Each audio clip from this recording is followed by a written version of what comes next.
जी, अस्सलाम वालेकुम। इस वक़्त मैं लाहौर में हूँ और लाहौर में हमारी पाकिस्तान तहरीक-ए-इंसाफ की बहुत ज़बरदस्त वर्कर हैं और लीडर भी हैं और ख़वातीन के हवाले से बड़ा इनका नाम है। इनके बेटे को गोली लगी थी और उनका मर्डर हो गया था।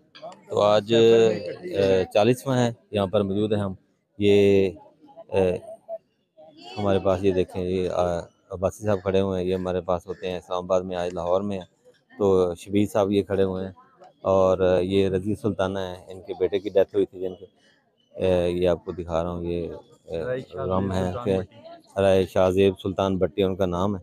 तो ये देखें, ये इनके इन्होंने आज बहुत ज़बरदस्त यहाँ पर गैदरिंग की हुई थी चेलम की और पाकिस्तान तहरीक इंसाफ के तमाम लीडरशिप तकरीबन यहाँ पर मौजूद थी। तो आप ये देख सकते हैं जी। आज के हवाले से, इनके बेटे के हवाले से क्या कहेंगे बस?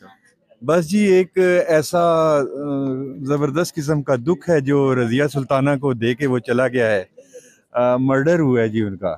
और मैं पीटीआई की सारी क़यादत को कहूँगा कि इस नाजुक मौके पे वो रज़िया सुल्ताना साहब का राइट हैंड बन के इस केस को जितनी जल्दी सॉल्व हो सकता है, जो लोग मुजरम हैं उनको कैफ़रे किरदार तक पहुँचाएँ। जी जी, आगे। शबीर गुजर साहब, आप क्या कहेंगे ये मर्डर हुआ है और उसके हवाले से? जी, बड़े दुख के लम्हे हैं ये। हम अपनी माँ जी के साथ हैं और इंशाल्लाह इनके शाना बिशाना हैं, इनके दुख में बराबर के शरीक हैं। इनका बेटा तो नहीं वापस आ सकता, लेकिन हमारी हमदर्दियाँ इनके साथ हैं और इंशाल्लाह जो भी मुल्ज़म होंगे उनको कैफ़रे किरदार तक पहुँचाने में इनका पूरा साथ देंगे इंशाल्लाह। जी, इंशाल्लाह। रज़िया सुल्ताना बहन हमारे पास मौजूद हैं इस वक़्त। इनका जवान साल बेटा था, उनका मर्डर हुआ है, तो हम इस दुख की घड़ी में इनके साथ हैं। क्या कहेंगे जी? ये बहुत बड़ा दुख है, बहुत बड़ा अलमी है आपके। जिस तरह से हमारे लीडर के साथ किया जा रहा है, इसी तरह मेरे साथ भी इंसाफ नहीं किया जा रहा। मेरे बेटे की कत्ल को सुइसाइड बना के केस को दबाया जा रहा है और बहुत सारे लोग इसमें मुलविस हैं जो कि हमारे वकूए को रंग दे रहे हैं कि ये सुइसाइड है, लेकिन ये मर्डर है। अच्छा, तो क्या क्या पैगाम देंगी आप मौजूदा हुकूमत के लिए? क्या पैगाम है जो जो ये जो फार्म 47 की हुकूमत है इसके लिए? हाँ जी, ये मैं तो इनसे साफ तो मुमकिन नहीं है, लेकिन फिर भी हम बोलते तो रहेंगे ना जी। हम मांगते भी रहेंगे, बोलते भी रहेंगे और बार बार ये कहेंगे कि आप इस तरह से अपनी आवाम के साथ जुल्म ना होने दें।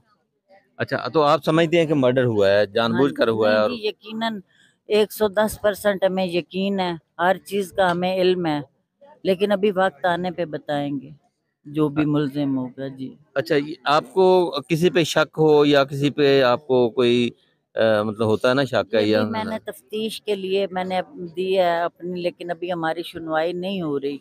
हमारी कोशिश है कि पुलिस हमारे साथ चले। आरपीओ फैसलाबाद, डीपीओ चिन्योट से मेरी अपील है और मैंने जाके एप्लीकेशन भी दी है कि मेरे बेटे का जो वकूआ है इसकी सही तफ्तीश की जाए और जो थाने वाले हैं, लेकिन जहाँ तक मेरा इल्म है कि थाना इसमें पुलिस मुलविस है, वो मेरा इंसाफ नहीं होने दे रही। वो लोग नहीं चाहते कि हमारा जो केस है उसको तफ्तीश किया जाए, वो इस मामले को दबाना चाहते हैं, शायद उनके ऊपर प्रेशर है। जी, ये चिन्योट में हुआ ये? हाँ जी, चिन्योट में हुआ। आपका आबाई इलाका चिन्योट में ही है ना? जी जी।